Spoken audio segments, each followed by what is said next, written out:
bonjour à tous. Merci d'être présents à ce webinaire. Le groupe ESCO Nexium vous souhaite la bienvenue. Ce qui va se passer, c'est que nous allons présenter ce webinaire en plusieurs étapes. Je vais présenter ce webinaire en plusieurs étapes. La première va être la présentation, mais très bref, du groupe ESCO Nexium et du conseil, des équipes du conseil social. Ensuite, nous aborderons bien évidemment la thématique qui fait que vous êtes là parmi nous, c'est-à-dire la loi du 2 août 2021, la loi santé.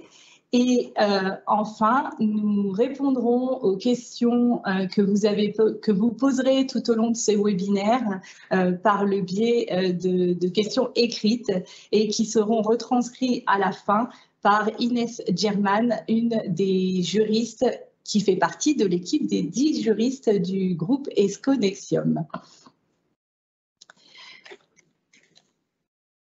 Alors, je me présente, Laetitia Livolsi, une des deuxièmes juristes des 10 juristes. Je suis juriste en droit social depuis à peu près 15 ans auprès de chefs d'entreprise, de très petites entreprises jusqu'au PME. Alors, la loi du 2 août 2021, la raison pour laquelle nous sommes là aujourd'hui. Donc, l'idée, cette loi, elle est venue renforcer la prévention en santé au travail. Quand on est venu faire la santé et la cible en ce moment du gouvernement, tant pour les services de prévention et de santé au travail que pour les chefs d'entreprise qui doivent prendre en compte dorénavant encore plus qu'avant cette thématique. Donc, qu'est-ce qu'elle est venue et qu'est-ce qu'elle vient apporter, cette loi? Elle vient renforcer la prévention au sein des entreprises, elle vient apporter des impacts sur les entreprises de l'évolution de l'offre des services de santé au travail et enfin, elle a apporté la notion de harcèlement sexuel, des précisions sur cette notion. Ce sont les 3 thématiques que nous allons aborder lors de ce webinaire. Et enfin, comme je vous l'ai dit, les questions-réponses, n'hésitez pas à les poser tout au long de ce webinaire. L'introduction. Pourquoi nous avons, avant même de choisi cette loi? Alors, cette loi, effectivement, date de 2021, mais il faut savoir que les derniers décrets d'application sont parus en avril 2022 et que les obligations pour les employeurs ont pris effet à compter du 31 mars 2022. Alors, quels sont les objectifs de cette réforme? C'est renforcer la prévention au sein des entreprises, décloisonner la santé publique et la santé du travail. En effet, le gouvernement a voulu élargir et dire la santé au travail. Ce n'est pas que les entreprises, mais c'est également cette santé publique qui a un impact sur la santé au travail. Le deuxième axe de la réforme, c'est définir des offres de services. Encore une fois, on a voulu, enfin le gouvernement plutôt pas moi, a voulu que les services de prévention et de santé au travail aux entreprises interviennent davantage et de façon plus active auprès de vous, très chers employeurs, pour qu'ils vous assistent dans cette mission que vous avez de prévention de la santé et de la sécurité de vos salariés au travail. Il y a également le 4e axe, c'est l'inclusion, c'est-à-dire qu'en fait, ils ont choisi de mettre en avant et d'accompagner des personnes qui sont en situation de vulnérabilité ou de handicap et de lutter contre la désinsertion professionnelle. Et enfin, l'idée, c'est de réorganiser la gouvernance de la prévention et de la santé au travail. Un petit rappel des obligations des employeurs qui existent. Alors là, ce n'est qu'un rappel. Cette loi ne vient pas apporter cela. Il existe depuis environ 2002, date où les entreprises, je vous le rappelle, ont l'obligation d'établir un document unique et d'évaluation des risques professionnels dès l'embauche du premier salarié. Et de cette obligation, les chefs d'entreprise sont garants de la santé et de la sécurité des salariés au sein de leur entreprise. C'est quoi être garant? C'est évaluer les risques pour la sécurité et la santé des salariés, des travailleurs. C'est reporter les résultats de cette évaluation dans le document unique, c'est aussi assurer la sécurité et la santé en prenant les mesures nécessaires et c'est faire le suivi. En fait, cette protection et le fait d'être garant de la santé et de la sécurité, c'est, je ne vais pas dire quotidiennement, mais presque en fait. Vous devez vous comporter comme un bon père de famille. Alors comment ? Dans la mesure, avec les limites et les moyens que vous avez évidemment, mais c'est surtout aussi en nommant, en désignant un référent sécurité. C'est une obligation, il faut désigner une personne qu'on appelle plus communément monsieur ou madame sécurité, qui ont ces compétences pour s'occuper des activités de protection et de prévention des risques professionnels dans l'entreprise.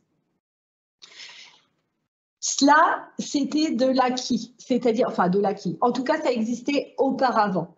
Et il fallait le mettre en place, ce document unique, depuis 2002. Je sais et nous savons pertinemment que, faute de temps, parce qu'effectivement, c'est une action qui prend quand même un certain temps à mettre en place, certaines entreprises, et notamment des petites qui n'ont pas des services adaptés pour le mettre en place, n'ont pas encore peut-être respecté cette obligation. Alors attention, et là, la loi du 2 août 2021, comme ils tendent à centrer l'idée et la thématique de santé au travail, a accentué la responsabilité de l'employeur en indiquant que c'est une obligation de sécurité de résultat et que le manquement à cette obligation d'être garant de la santé et de la sécurité des salariés constitue une faute inexcusable. Et cette sanction-là, elle a des répercussions tant en matière elle a des répercussions en matière financière sur votre entreprise. Donc la thématique de la loi, le renforcement de la prévention au sein de votre entreprise. Les mesures pour assurer la sécurité et protéger la santé physique et mentale des travailleurs s'organisent en 3 axes. Donc vous avez l'obligation, ou en tout cas vous devez agir en prévenant les risques de la pénibilité. Et là, ce qu'a fait et a apporté en plus la loi santé du 2 août 2021, c'est la polyexposition. Donc, vous, chef d'entreprise, si vous mettez des agents chimiques en possession de vos salariés, en tout cas, s'ils travaillent, excusez-moi, avec ce type d'agents chimiques, il existait des agents chimiques qui pouvaient ne pas être dangereux, pris de façon isolée pour la santé et la sécurité de vos salariés, mais la loi a été plus loin et a dit attention, vous avez un agent chimique qui pris isolément ne pose pas de problème, mais le cumul de 2 voire 3 agents chimiques dangereux pour la santé du salarié peuvent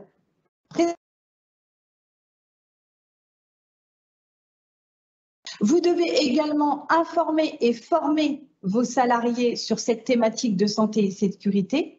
Donc, vous devez, par exemple, afficher les gestes de sécurité qu'ils doivent respecter. Par exemple, les protections individuelles sur des panneaux d'affichage, les afficher. Et enfin, mettre en place des mesures adaptées pour pallier et pour éviter ces risques de la pénibilité. Donc, comme je l'ai évoqué, le document unique 2002, mise à jour par l'employeur, donc établi par l'entreprise, mais pas que, on va le voir, mis à jour par l'employeur, et il comporte un inventaire des risques identifiés dans chaque unité de l'entreprise, de travail de l'entreprise. Donc, tout salarié qui se trouve dans une même situation, dans la même unité de travail et qui subit les mêmes risques au niveau de la santé et de la sécurité, vous devez faire cet inventaire, y compris au niveau de l'ambiance thermique, où des résultats découle de ces résultats l'évaluation de risque que vous devez retranscrire dans ce document unique. Je vous rappelle quand même qu'en cas de contrôle de l'inspection du travail, le document unique est l'un des premiers documents demandés.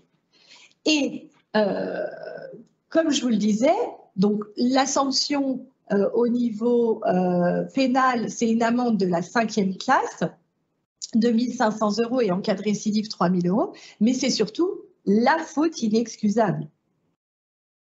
Comment? Alors là, on va vous aider un petit peu pour ceux qui l'ont déjà fait et qui veulent parfaire leur document unique par les avenants et ceux ou celles, les chefs d'entreprise qui ne l'ont pas encore mis en place. On vous donne un peu la méthode pour que vous puissiez mettre en place le document d'évaluation des risques professionnels, mais le mettre en place en prenant conscience que ça a une importance. Et il ne faut pas le prendre comme une surcharge, effectivement. Pourquoi? Voilà, déjà, la première des choses, c'est ce que je vous ai dit, c'est qu'il y a une sanction financière derrière qui est non négligeable.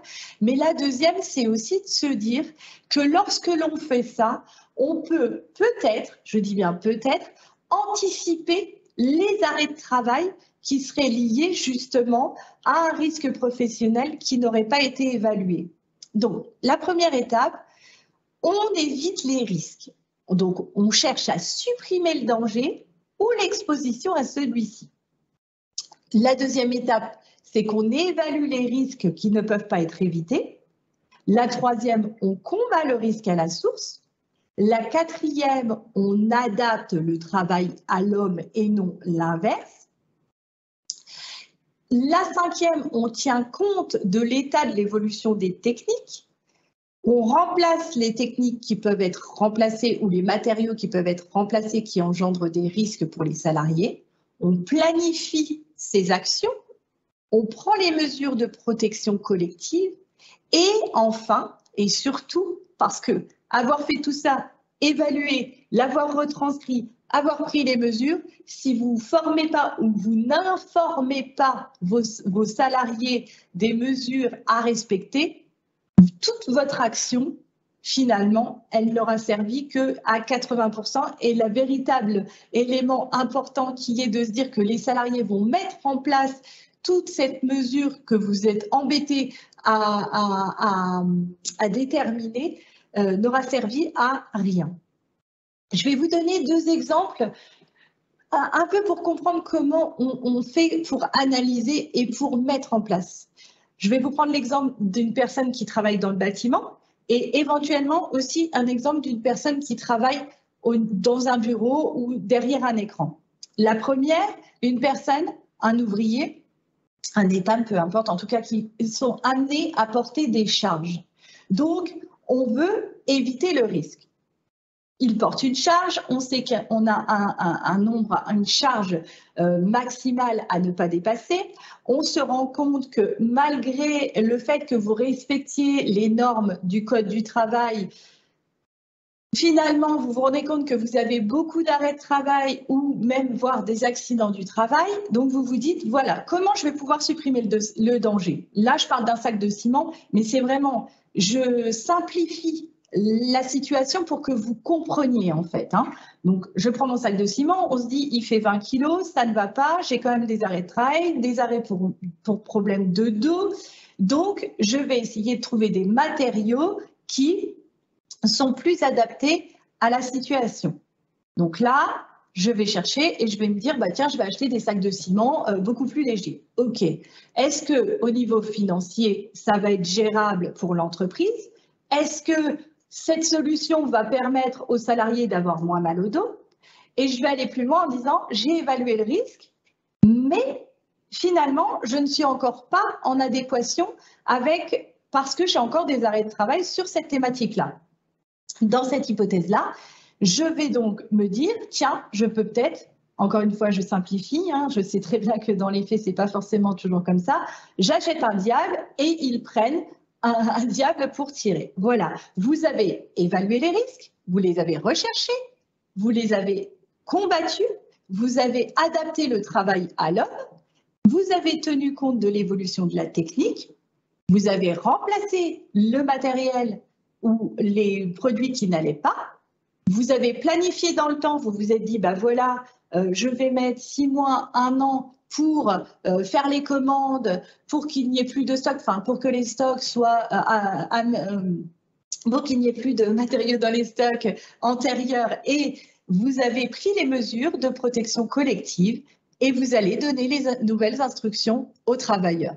Voilà ce que c'est que l'action d'évaluer et de retranscrire dans un document unique. Et ça, vous devez l'adapter à chaque situation. Pour un employé, c'est pareil. Là, je vais donner l'exemple tout bête, même si on n'en est plus là aujourd'hui et que les choses ont drôlement évolué, mais vous avez un écran d'ordinateur, une chaise qui est une chaise de cuisine, comme on dit, hein, et là, je parle pour le télétravail, parce que n'oublions pas que même en télétravail, même si vous n'avez pas la vue sur le domicile, il faut penser que l'employeur se doit de faire vérifier qu'il est dans de bonnes conditions pour travailler.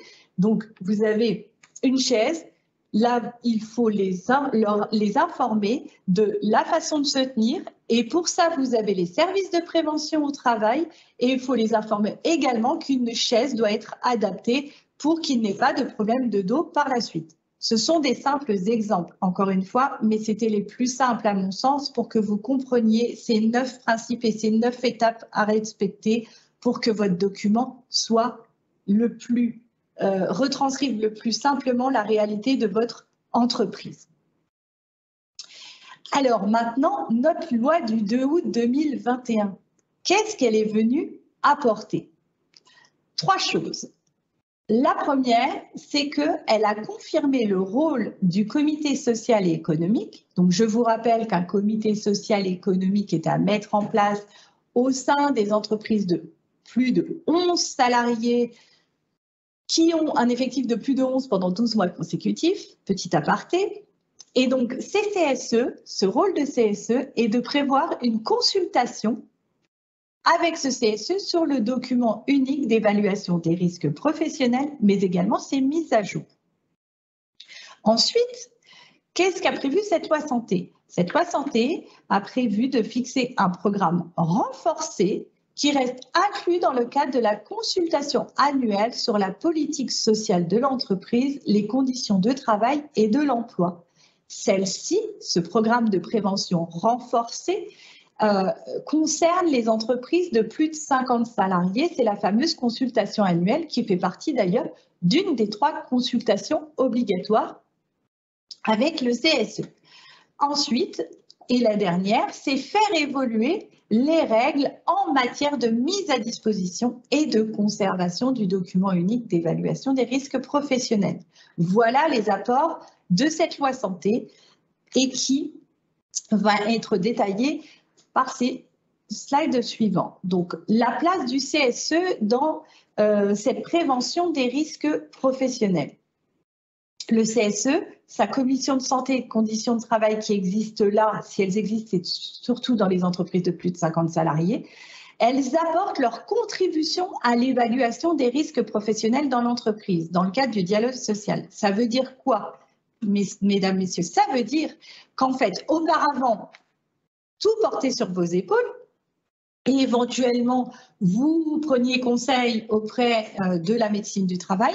Dorénavant, le CSE se doit de vous apporter leur contribution en évaluation et de vous peut-être de mettre en avant certains points ou certains risques que vous n'auriez pas vus, mais qui vous permettent de faire évoluer les choses. La deuxième des choses, c'est que le CSE, avant, on pouvait l'informer du document unique où il le voyait sur l'affichage, mais là surtout, il doit être informé et consulté sur le document unique d'évaluation des risques professionnels. C'est une info-consulte qu'il faut faire, y compris sur ces mises à jour. Et ça, c'est sur tous les, petite précision que j'ai oubliée, ça c'est sur tous les documents uniques et d'évaluation des risques professionnels ou des avenants qui seraient mis en place à compter du 31 mars 2022. C'est-à-dire que pour l'antériorité, ce formalisme n'est pas obligatoire, mais à partir et depuis le 31 mars 2022, c'est un formalisme et c'est une action obligatoire de votre part. Pour le renforcement, alors on a aussi le renforcement en matière de santé, sécurité et membres du CSE. En effet, à compter du 31 mars 2022, dès le premier mandat, les membres du CSE doivent suivre une formation sur cette thématique d'au minimum 5 jours.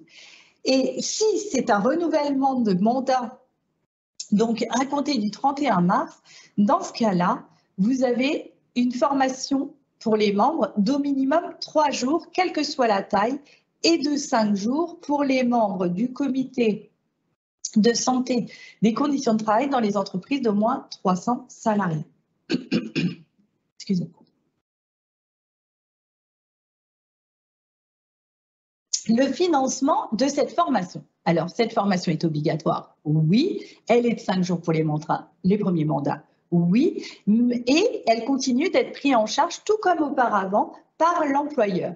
Sauf qu'il y a eu un petit cas particulier et la loi a pour une fois transféré la prise en charge financière de la formation des élus pour les entreprises de moins de 50 salariés auprès des OPCO.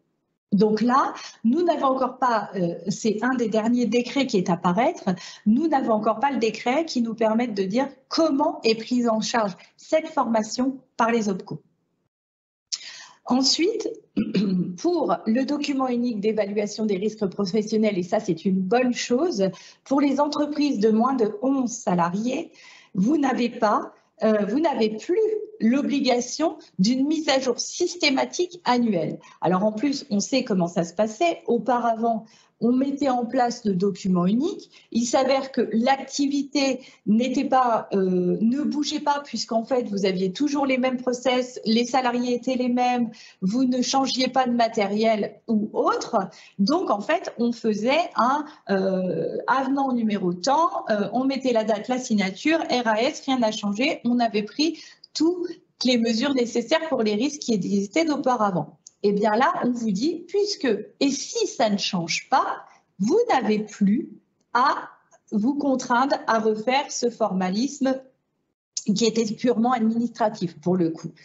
Mais en revanche, ce que l'on nous dit quand même, attention, ne vous dites pas tout est réglé, on en a pour 15-20 ans sans bouger. Non, parce que si, même ces entreprises, qu'elles aient moins de 11 salariés ou plus, si vous avez un aménagement important qui vient modifier les conditions de la santé et de la sécurité des salariés, si les conditions de travail sont modifiées, dans ce cas-là, il faut faire un avenant à ce document unique d'évaluation des risques professionnels et il faut réévaluer le risque et reprendre les fameuses 9 étapes que je vous ai décrites auparavant. La mise à disposition, c'est aussi un des changements majeurs de cette loi. Le document unique et ses mises à jour doivent être tenus à la disposition des travailleurs, des anciens travailleurs, et vous allez comprendre pourquoi après, de toute personne ou instance pouvant justifier d'un intérêt à y avoir accès.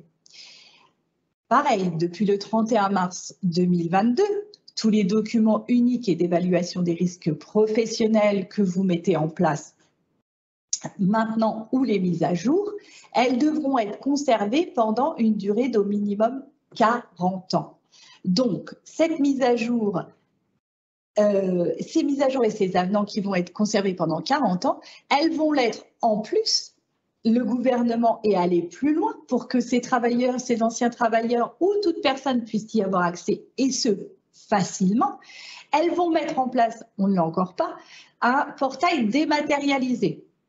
Et ce qu'il faut savoir, c'est que cette obligation que vous allez avoir, pour les entreprises de moins de 150 salariés, est au 30 septembre 2022. Donc, vous allez avoir l'obligation de déposer votre document unique et d'évaluation des risques professionnels sur ce portail numérique dès le 30 septembre.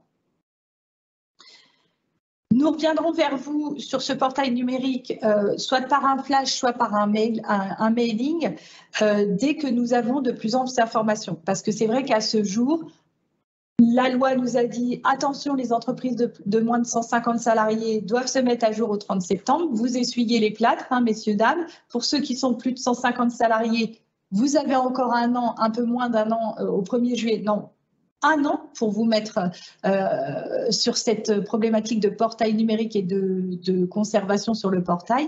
Mais attention, le 30 septembre, c'est vite arrivé. Donc, n'oubliez pas ce portail numérique qui va exister bientôt. Par ailleurs, la loi a mis en place donc le programme de prévention des risques professionnels renforcé dans le cadre de la consultation annuelle sur la politique sociale. Alors, c'est quoi? L'employeur, on l'a dit, doit mettre à jour et transcrire dans le document unique de risques professionnels les résultats de l'évaluation des risques professionnels. Pour les entreprises de moins de 50 salariés, à compter du 31 mars 2022, la liste des actions que l'on a énumérées, finalement, c'est le préalable au document unique, c'est les 9 étapes que vous avez faites, sauf que vous allez les retranscrire par des listes d'actions et qui vont présenter l'évaluation des risques et il devra être présenté au CSE. Pour les entreprises supérieures ou égales à 50 salariés, le gouvernement et la loi a été plus loin. Elle dit quoi? Elle dit que le résultat de l'évaluation doit déboucher sur un programme annuel de prévention des risques professionnels et d'amélioration des conditions de travail. Donc, en fait, c'est tout le processus, comme je vous dis, ça va vous aider finalement à mettre en place le document unique et les avenants chaque année. Elle doit le présenter au CSE dans le cadre de la consultation sur la politique sociale de l'entreprise. Ça comprend quoi, ce programme de prévention des risques professionnels? Ça prévoit de fixer la liste détaillée des mesures devant être prises au cours de l'année à venir, qui comprennent les mesures de prévention des effets de l'exposition aux facteurs des risques, et pour chaque mesure, les conditions d'exécution, les indicateurs de résultats et l'estimation des coûts. Donc, on identifie les ressources de l'entreprise qui peuvent être mobilisées, on prévoit un calendrier de mise en œuvre et, comme je vous l'ai dit, on le présente au CSE. Donc, en fait, ni plus ni moins, les actions que vous faisiez auparavant pour établir vos documents uniques d'évaluation des risques, vous le faisiez tout ça finalement, sauf que vous retranscriviez peut-être pas les indicateurs de résultats et les estimations des coûts. Mais en fait, ça vient juste renforcer le travail que vous faisiez déjà auparavant, puisqu'en fait, auparavant, vous étiez là et vous vérifiez que la santé, la sécurité et les risques étaient bien amoindris. Et bien là, c'est pareil, sauf que vous allez avoir en plus ces indicateurs de résultats et l'estimation des coûts. La loi du 2 août 2021 est venue également mettre en place le nouveau passeport de prévention. L'employeur est tenu d'informer les salariés sur les risques de la santé et de la sécurité au travail et d'organiser donc cette formation pratique et appropriée à la sécurité. Et là, vous vous faites aider de ce fameux référent sécurité, justement, sur ces thématiques-là. La loi, qu'est-ce qu'elle fait? Elle introduit un passeport de prévention santé. Et il va être, encore une fois, on va être obligé de le mettre en place au plus tard au 1er octobre. Donc, ce passeport de prévention santé, ça recense l'ensemble des attestations, des certificats, diplômes de formation relatifs à la santé et la sécurité au travail que le salarié a suivi. Elle va être accessible à divers acteurs comme l'employeur, les salariés, les organismes de formation. Et dedans, les salariés ce passeport sera intégré pour les salariés en bénéficiant au passeport d'orientation, de formation et de compétences. Alors, ça c'est le petit rappel que je vous ai fait tout à l'heure, donc je passe rapidement. Le simple inobservation de l'obligation peut, en cas d'absence totale de DU, d'absence de mise à jour ou d'insuffisance dans l'analyse des risques, c'est la responsabilité pénale de l'employeur, c'est aussi la faute inexcusable. La grande orientation, et ça c'est un bien pour vous, chefs d'entreprise, c'est qu'il faut absolument penser aux services de prévention et de santé au travail. Leur objectif, ils vont insister sur la prévention, mais ils vont surtout pouvoir vous apporter de l'aide à la prévention des risques professionnels, de l'aide pour vous accompagner lors de changements organisationnels dans l'entreprise. Et n'oublions pas que c'est leur rôle, parce que oui, vous avez l'obligation de mettre en place ce DU, ça c'est clair, mais la vision santé, la vision médicale de la situation ou des risques, c'est-à-dire la conséquence sur le médical et les risques pour la santé et la sécurité de vos salariés, c'est quand même bel et bien les services de prévention et de santé au travail qui sont les plus à même de vous assister dans le domaine. Donc maintenant, auparavant, ce qui se passait, c'est quand on vous assistait, nous, conseil pour mettre en place ces DU, on faisait appel indirectement aux services de santé et de prévention au travail. Maintenant, ça sera une de leurs missions.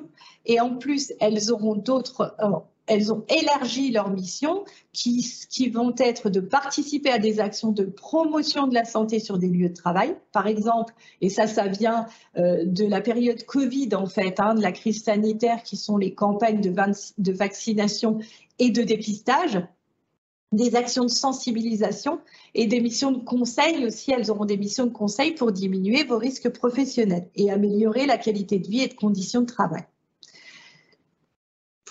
Elles ont également, on sait très bien que lorsque vous êtes employeur, que vous embauchez un salarié ou qu'un salarié est malade et revient dans l'entreprise, vous avez des visites médicales à faire, à solliciter auprès des services de prévention et de santé au travail, plus communément appelés la médecine du travail. Donc, l'objectif de ces visites médicales, c'est d'établir l'état des lieux de l'adéquation entre le poste de travail et l'état de santé du travailleur.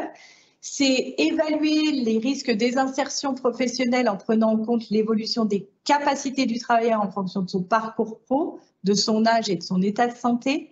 Mais c'est aussi sensibiliser le travailleur sur les enjeux du vieillissement du travail et sur la prévention des risques professionnels.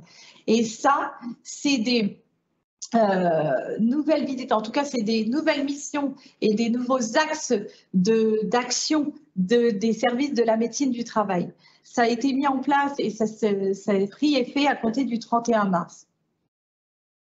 Alors, les mesures relatives aux visites médicales, ce qu'il faut retenir en bref, c'est que les visites de reprise se faisaient lorsqu'il y avait des personnes en maladie, de longue maladie de plus de 30 jours, il fallait faire une visite de reprise. Maintenant, pour des visites pour des maladies non professionnelles, les visites se feront dorénavant au-delà de après 60 jours d'absence. En revanche, il pourra y avoir des visites de pré-reprise lorsque l'arrêt de travail sera d'au moins 30 jours. Et cet examen va pouvoir être sollicité à l'initiative du travailleur, à l'initiative du médecin traitant, d'où le rapprochement entre la santé publique et la santé au travail. Le médecin traitant est de plus en plus dans cette perspective de prévention de la santé au travail. Et ça pourrait également être aussi à la demande des services médicaux de l'assurance maladie ou même du médecin du travail. En revanche, les examens de reprise restent toujours à faire dans un délai de 8 jours après la reprise d'un congé maternité, une maladie professionnelle ou une absence de moins de 30 jours pour accident du travail. Ça, rien n'a changé. Ce qui se met en place, c'est la visite de mi-carrière. Elle doit être organisée à défaut. Alors, soit elle va être prévue par des accords de branche, soit si elle n'est pas prévue, il faut que vous pensiez à faire une demande auprès de la médecine du travail lors du 45e anniversaire du travailleur. Ça veut dire quoi? C'est pour... Finalement, c'est pour renforcer la visite de prévention et d'insertion de ce public-là, les sensibiliser aux moyens de prévention et aussi éviter les risques liés au poste en prenant en compte les conditions de travail, l'âge et l'état de santé. Et oui, nous avons appris, grâce à cette loi, mesdames, messieurs, qu'à partir de 45 ans, ça devient plus compliqué de travailler, visiblement. Le rendez-vous de liaison. Alors, lorsque la durée de l'absence au travail des salariés est supérieure à 30 jours, on a dit qu'il pouvait y avoir une visite de pré-reprise, mais il peut aussi y avoir un rendez-vous de liaison qui a pour objet d'informer le salarié lorsqu'il peut bénéficier d'actions de prévention de la désinsertion professionnelle, un examen de pré-reprise ou des mesures individuelles d'aménagement. En fait, on cherche vraiment à ce que les salariés réintègrent rapidement le milieu professionnel et ne s'éloignent pas de l'entreprise. Alors, tout cela, évidemment, toutes ces missions nouvelles élargies que les médecines de travail vont avoir à un coût. Il y a donc une nouvelle tarification qui va se mettre en place. À aujourd'hui, nous n'avons pas les montants, mais tout comme le portail pour déposer le DUER, on reviendra vers vous dès que nous avons les informations sur cette thématique. Alors, sachez qu'en gros, il y aura une double tarification pour les services de prévention santé au travail interprofessionnels, et les services de prévention santé autonomes en fait. Mais en tout cas, il y aura un socle et cette cotisation sera répartie proportionnellement au nombre de travailleurs. Il n'y aura plus de prorata. Auparavant, ils ajustaient votre cotisation par rapport au temps partiel, au temps plein. Là, non. Un travailleur sera égal à 1. Un temps partiel mi-temps sera égal aussi à 1. Voilà ce qu'il faut retenir. Enfin, la dernière thématique de cette loi, c'est la notion de harcèlement sexuel qui a eu un impact et son impact sur le CSE. En fait, on s'est rapproché de la définition du code pénal modifié en 2018 pour s'aligner sur la définition de harcèlement sexuel à celle d'outrage sexiste. Et donc, le Code du travail intègre l'article L 1153-1. La notion de harcèlement de groupe fait aussi son apparition. Alors, tout ça, c'est lié aux dernières, on va dire, communications sur les harcèlements sexuels qu'il y a pu y avoir et les dernières affaires qu'il y a eu et qui ont été médiatisées, hein, clairement. Donc, on insère le terme sexiste dans le Code du travail. Et on insère aussi les notions de groupe. Ça veut dire quoi? C'est que désormais, des faits de harcèlement sexuel au Code du travail peuvent être constitués par des propos ou des comportements à connotation sexiste. Alors attention, mesdames, messieurs, les chefs d'entreprise, faites attention, il faut que vous preniez en compte parce qu'on est de plus en plus sur cette thématique et que c'est important et que les salariés qui subissent ce type d'action, ça peut coûter effectivement très cher à l'entreprise si jamais l'employeur n'a pas abordé ou n'a pas tenté de solutionner les problèmes ou les risques que les salariés ont subis par ces actions-là. Donc, il faut consulter le CSE des entreprises de plus de 50 salariés sur la modification du règlement intérieur. Et oui, parce qu'en fait, le fait d'intégrer dans le Code du travail cette thématique et cette notion de sexiste vous oblige à revoir pour les entreprises de plus de 50 les règlements intérieurs. Et j'irai même plus loin pour ceux qui ont des règlements intérieurs, parce qu'avant, c'était des entreprises de plus de 20. Donc, ceux qui l'avaient déjà mis en place et qui l'ont encore en place, n'oubliez peut-être pas de le mettre à jour également. Il faut aussi revoir en tant que besoin les attributions et le rôle des référents harcèlement sexuel, toujours dans cette entreprise de plus de 50, parce que n'oubliez pas que le CSE, vous devez désigner un référent désigné par excusez-moi, je cafouille, le CSE doit désigner un référent harcèlement sexuel. Voilà, j'en ai fermé avec cette thématique un peu rapide sur la fin, mais si je voulais prendre l'intégralité ou certaines questions, je vais donc laisser la parole à Inès German, donc la juriste qui a relevé vos questions tout au long de ce webinaire. Merci Laetitia, bonjour à tous. Nous allons débuter donc avec la première question qui concerne les apprentis. Quand les apprentis doivent-ils passer la visite auprès du service de santé au travail?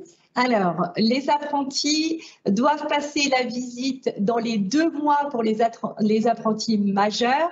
En revanche, les apprentis mineurs, tout comme les salariés mineurs d'ailleurs, doivent le faire dès la prise de poste. Donc, pour les apprentis mineurs, je vous dirais qu'il faut anticiper parce qu'on sait très bien que ces services de santé et de prévention au travail sont souvent overbookées, si je peux me permettre, et avec toutes les nouvelles missions qu'elles ont, je pense qu'il va falloir davantage anticiper. Merci. La seconde question concerne le passeport de santé et notamment une demande de précision. À quoi correspond-il exactement et quels documents se trouvent à l'intérieur? Alors, dans le passeport de prévention santé, nous avons toutes les formations, en tout cas, alors il y a déjà ce que la médecine du travail va pouvoir insérer.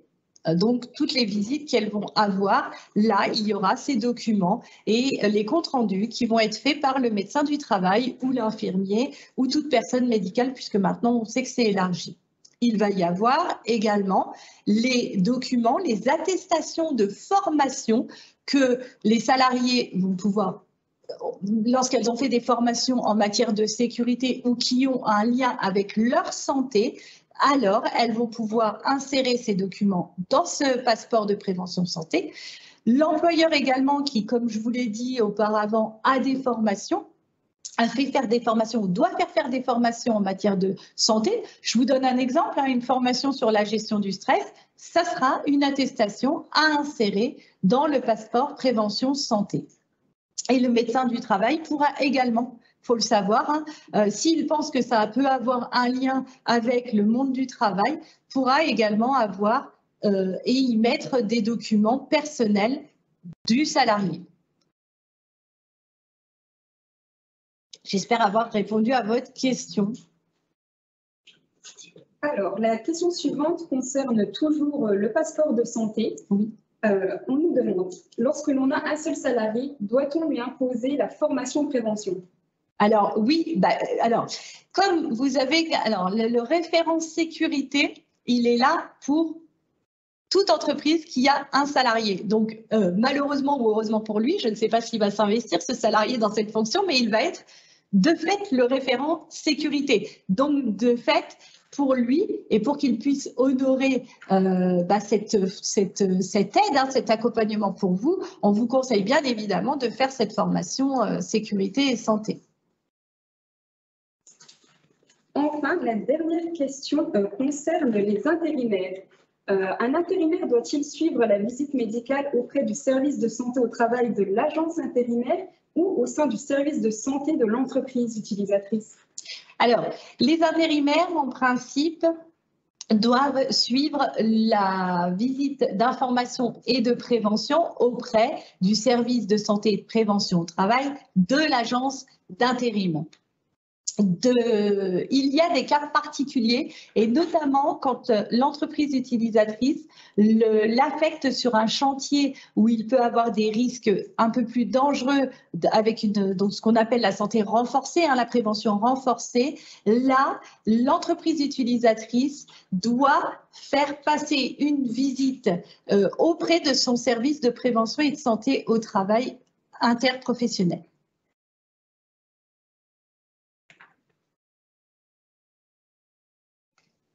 Alors, je crois qu'il n'y a plus de questions. Voilà. Merci Inès pour ces questions. J'espère que du coup, vous avez eu vos réponses. Alors, j'insiste, n'hésitez pas parce qu'on ne voit pas qui écrit les questions et vous avez des référents, des gestionnaires paye et des conseillers, des juristes en droit social auprès desquels vous pouvez faire des mails et nous vous répondrons sans problème sur cette thématique par retour de mail. Enfin, le prochain webinaire que nous avons, sur lequel portera l'épargne salariale en 2022. Donc, nous l'attendons vers septembre-octobre, mais nous attendons les évolutions législatives. Et enfin, je voudrais aussi accentuer le fait que si vous souhaitez être accompagné par nos soins, on peut vous accompagner soit en vous assistant pour la mise en place, alors non en le faisant à votre place parce qu'une entreprise, et ça reste votre entreprise et vous seul connaissez les risques approfondis qu'il y a au sein de votre entreprise ou les préventions à prendre. Mais il y a aussi la deuxième façon d'intervenir qui est peut-être de vous former toute une journée sur comment mettre en place le DER, alors en beaucoup plus approfondi que ce que je l'ai fait sur les 9 étapes. Et vous pouvez revenir auprès de vos juristes pour ce faire. Enfin, et nous passerons...